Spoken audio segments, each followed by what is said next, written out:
जिसका नाम है भगवद गीता की सीख। और आज हम जानेंगे कि श्रीमद् भगवद गीता के चौथे अध्याय से क्या सीखा जा सकता है। इस वीडियो में हम बात करेंगे चौथे अध्याय की बहुत ही सरल भाषा और आसान से शब्दों में। तीसरे अध्याय में हमने देखा कि भगवान श्री कृष्ण ने अर्जुन को बताया कि जो भी मानव श्रद्धा युक्त होकर के मेरे बताए मार्ग पर चलता है वह कर्मों के बंधन से छूट जाता है और मोक्ष को प्राप्त करता है। साथ ही भगवान कृष्ण ज्ञान योग और निष्काम कर्म योग दोनों का विस्तार से वर्णन करते हुए अर्जुन को समझाते हैं कि तुम दोनों में से किसी का भी चयन करो, मगर किसी भी परिस्थिति में तुम अकर्मा नहीं रह सकते।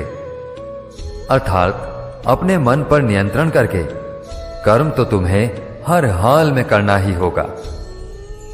साथियों, इससे पहले कि आप श्रीमद् भगवद गीता के चौथे अध्याय की शिक्षाओं में खो जाएं, अगर आप इस चैनल पर नए हैं तो चैनल को सब्सक्राइब करके घंटी को जरूर ऑन कर दें, क्योंकि हम आपके लिए ऐसे ही ज्ञानवर्धक और प्रेरणादायक वीडियोस लाते रहते हैं। श्रीमद् भगवद गीता के चौथे अध्याय में हम जानेंगे कि भगवान कब और किस रूप में धरती पर आते हैं, भगवान को कैसे प्राप्त किया जा सकता है, गुरु से ज्ञान कैसे लिया जाता है और ज्ञान लेना क्यों जरूरी है। तो चलिए विस्तार से जानते हैं श्रीमद् भगवद गीता के चौथे अध्याय से मिलने वाली सीख और शिक्षाओं के बारे में। श्रीमद् भगवद गीता अध्याय 4 ज्ञान कर्म संन्यास योग। इस अध्याय के प्रथम श्लोक में भगवान श्री कृष्ण कहते हैं, इमं विवस्वते योगम प्रोक्तवान हम व्ययम विवस्वान मन वे प्राह मनुविक्षवाक वे अब्रवीत। अर्थात मैंने इस शाश्वत ज्ञान योग का उपदेश सूर्यदेव विवस्वान को दिया और विवस्वान ने मनु, और फिर इसके बाद मनु ने इसका उपदेश इक्ष्वाकु को दिया। इस श्लोक में भगवान श्री कृष्ण ने अर्जुन को दिए जा रहे आध्यात्मिक ज्ञान की विश्वसनीयता और महत्व को प्रतिपादित किया है। श्री कृष्ण अर्जुन को बताते हैं कि उसे युद्ध करने की प्रेरणा प्रदान करने हेतु दिया जा रहा ज्ञान कोई नवीन ज्ञान नहीं है, बल्कि यह वही प्राचीन और शाश्वत ज्ञान योग है जिसका उपदेश उन्होंने सबसे पहले विवस्वान या सूर्यदेव को दिया था।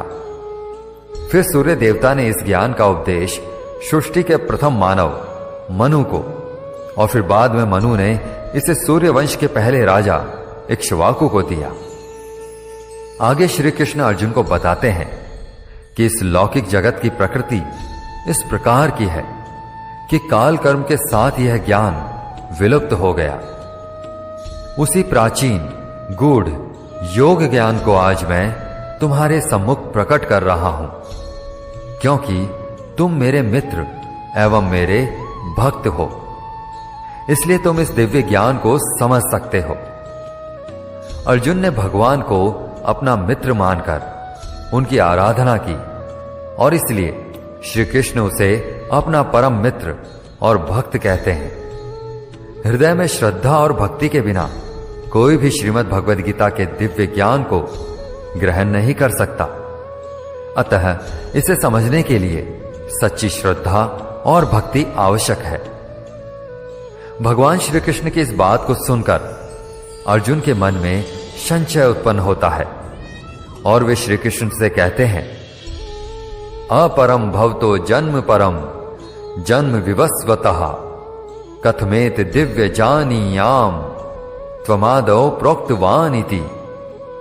अर्थात आपका जन्म तो विवस्वान के बहुत बाद हुआ है, तब मैं यह कैसे मान लूं कि प्रारंभ में आपने उन्हें इस ज्ञान का उपदेश दिया था। हे कृष्ण, आप तो अभी वर्तमान काल में हो, तो आप बहुत पहले के समय में ऐसा कैसे कर सकते हो? अर्जुन भगवान श्री कृष्ण के कथनों में घटनाओं की स्पष्ट असंगति से विचलित हो जाता है। सूर्य देवता का अस्तित्व सृष्टि के प्रारंभ से ही है, जबकि श्री कृष्ण ने अभी इस संसार में जन्म लिया है। यदि श्री कृष्ण वासुदेव और देवकी के पुत्र हैं, तब उनका यह कहना कि उन्होंने इस विद्या का ज्ञान विवस्वान सूर्यदेव को दिया था, अर्जुन को असंगत प्रतीत होता है। इसलिए वह इसकी सत्यता को जानना चाहता है। तब श्री कृष्ण कहते हैं, हे अर्जुन, तुम्हारे और मेरे अनेकों जन्म हो चुके हैं, किंतु हे परंतप, तुम उन्हें भूल चुके हो, जबकि मुझे उन सब का स्मरण है। श्री कृष्ण स्पष्ट करते हैं कि वे अर्जुन के समक्ष एक मनुष्य के रूप में खड़े हैं, लेकिन केवल इस कारण से उनकी तुलना मानव मात्र से नहीं करनी चाहिए। जीवात्मा और परमात्मा में कई प्रकार की समानताएं होती है। जैसे दोनों सत चित आनंद हैं, फिर भी दोनों में अनेकों भेद हैं। भगवान सर्वव्यापक हैं, किंतु आत्मा केवल मनुष्य के शरीर में व्याप्त रहती है। भगवान सर्वशक्तिमान है, जबकि आत्मा में भगवान की कृपा के बिना स्वयं को माया से मुक्त करवाने की भी शक्ति नहीं होती। भगवान सृष्टि के नियमों के निर्माता हैं, जबकि आत्मा इन नियमों के अधीन है। भगवान संपूर्ण सृष्टि के नियंता है, जबकि आत्मा उनके नियंत्रण में रहती है। भगवान सर्वज्ञ है और जीवात्मा को किसी एक विषय का भी पूर्ण ज्ञान नहीं होता।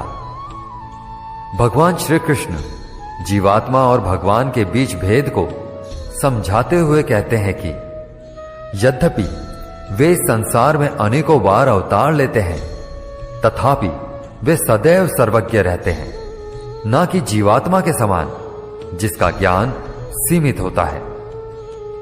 यदा यदा ही धर्मस्य ग्लानिर्भवति भारत, अभ्युत्थानम धर्मस्य तदात्मानम सजाम्यहम्।